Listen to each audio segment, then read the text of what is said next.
Okay, ಇನ್ನು ಚಿಕ್ಕಮಗಳೂರಿನಲ್ಲಿ C T Ravi ಅವರು ಮಾತನಾಡ್ತಾ ಇದ್ದಾರೆ, ನೋಡೋಣ. ನಾನು ಅದಕ್ಕೆ ಇಂಬು ಕೊಡುವ ರೀತಿಯಲ್ಲಿ ಮಾನ್ಯ ಮುಖ್ಯಮಂತ್ರಿಗಳು ಮಾತಾಡ್ತಿದ್ದಾರೆ.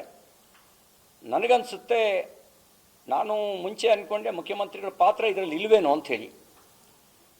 ಈಗ ಅನ್ನಿಸ್ತಾ ಇದೆ ಎಲ್ಲರೂ ಕೂಡಿಯೇ ಷಡ್ಯಂತ್ರ ಮಾಡಿರ್ಬೋದು ಅಂತ ನನಗೆ ಅನುಮಾನ ಬರ್ತಾ ಇದೆ. ಅದಕ್ಕೆ ನ್ಯಾಯಾಂಗ ತನಿಖೆ ಅಂತ ಕೇಳಿರ್ತಕ್ಕಂಥದ್ದು. ನಾವು ಕೊಟ್ಟ FIR ನಾವು ಕೊಟ್ಟ ಕೇಸ್ನ ಯಾಕೆ ಇದುವರೆಗೂ FIR ರಿಜಿಸ್ಟರ್ ಮಾಡಿಲ್ಲ? ಕರ್ನಾಟಕದಲ್ಲಿ BJPಯವರಿಗೆ ಒಂದು ಕಾನೂನು, ಕಾಂಗ್ರೆಸ್ನವ್ರಿಗೆ ಒಂದು ಕಾನೂನಾ? ಇವರು ಹೇಳಿಕೆ ಹೇಗಿದೆ ಅಂದರೆ, ಇಲ್ಲಿ ಕಾನೂನು ರಕ್ಷಣೆ ಏನಿದ್ರು ಕಾಂಗ್ರೆಸ್ನವರಿಗೆ ಮಾತ್ರ, ಕಾಂಗ್ರೆಸ್ಸೇತರರಿಗೆ ಕಾಂಗ್ರೆಸ್ ರಕ್ಷಣೆ, ಕಾನೂನು ರಕ್ಷಣೆ ಇಲ್ಲ. ನಿಮಗೇನಿದ್ರು ಕಾನೂನಿನ ಮೂಲಕ ನಿಮ್ಮ ಮೇಲೆ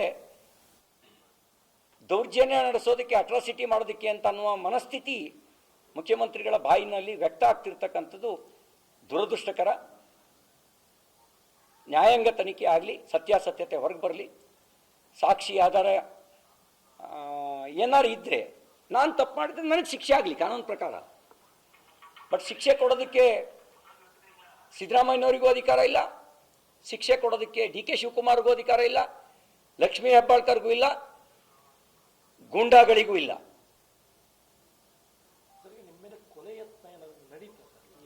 ನೋಡಿ, ನನಗೆ ಮಾಧ್ಯಮ ಸ್ನೇಹಿತರು ಬರದೇ ಇದ್ದಿದ್ರೆ ನಾನು ನಿಗೂಢ ಸ್ಥಳಕ್ಕೆ ಕರ್ಕೊಂಡೋಗಿದ್ದು. ಯಾತಕ್ಕೆ ಕರ್ಕೊಂಡೋಗಿದ್ದು? ಏನಕ್ಕೆ ಕರ್ಕೊಂಡೋದು? ಅದು ಸತ್ಯ ಹೊರಗೆ ಬರಬೇಕೋ ಬೇಡವಾ? ಹೊರಗೆ ಬರಬೇಕೋ ಬೇಡ? ಅಂದರೆ ಇವರಿಗೆ ಅನ್ನಿಸ್ತು ಬೀದಿಲಿ ಮಾತ್ರ ಸಿ ಟಿ ರವಿಗೆ ರಕ್ಷಣೆ ಸಿಗುತ್ತೆ ಅಂತ ಹೇಳಿ. ಮುಖ್ಯಮಂತ್ರಿಗಳ ಹೇಳಿಕೆ ನೋಡಿದ್ರೆ ಬೀದಿಲಿ ಮಾತ್ರ ರಕ್ಷಣೆ ಸಿಗುತ್ತೆ ಅಂತ ಹೇಳಿ. ಉಪಮುಖ್ಯಮಂತ್ರಿಗಳ ಹೇಳಿಕೆ ನೋಡಿದ್ದೀರಾ? ಜೀವದಿಂದ ಬಂದಿದ್ದೇ ಪುಣ್ಯ ಒಂದು ಅಂಥೇಳಿ. ಅದಕ್ಕೆ ನಮ್ಮ ಬೆಳಗಾವಿಯ ಹಿತೈಷಿಗಳು, ಕಾರ್ಯಕರ್ತರು, ಪಕ್ಷದ ನಾಯಕರು ಹೇಳ್ತಾ ಇದ್ದಾರೆ, ಬೆಳಗಾವಿಗೆ ಬನ್ನಿ, ನಿಮ್ಮ ರಕ್ಷಣೆಗೆ ನಾವಿದ್ದೀವಿ ಅಂಥೇಳಿ. ಜೀವ ತೆಗೆಯೋ ಗುಂಡಗಳನ್ನು ನಾವೆದುರಿಸ್ತೀವಿ ಅಂತ ಹೇಳ್ತಾ ಇದ್ದಾರೆ. ನಾನು ಕಾನೂನಿಗೆ ಗೌರವ ಕೊಟ್ಟು ಏನು ಮಾಡ್ತಾರೆ ಅಂತ ನೋಡ್ತಾ ಇದ್ದೀವಿ. ರೈಟ್, ಸಿ ಟಿ ರವಿ ಅವರು ಅದೇ ವಿಚಾರವನ್ನೇ ಹೇಳ್ತಾ ಇದ್ದಾರೆ. ನನ್ನ ಪ್ರಶ್ನೆಗಳಿಗೆ ಸರ್ಕಾರ ಉತ್ತರ ಕೊಡ್ತಾ ಇಲ್ಲ. ನನ್ನನ್ನು ಅಜ್ಞಾತ ಸ್ಥಳಗಳಿಗೆ ಇವರು ಕರ್ಕೊಂಡು ಹೋಗಿದ್ದಕ್ಕೆ ಮೊದಲು ಉತ್ತರ ಕೊಡಿ, ಆಮೇಲೆ ಮಿಕ್ಕಿದ್ದಲ್ಲ ತನಿಖೆ ಆಗಲಿ. ನಿಮ್ಮ ಹತ್ರ ಏನು ಡಾಕ್ಯುಮೆಂಟ್ ಇದೆ ಎಲ್ಲವನ್ನ ಕೊಡಿ. ನಾನು ತಪ್ಪು ಮಾಡಿದರೆ ನನಗೆ ಶಿಕ್ಷೆ ಆಗಲಿ. ಬಟ್ ನಿಮ್ಮ ಉದ್ದೇಶ ಏನಿತ್ತು?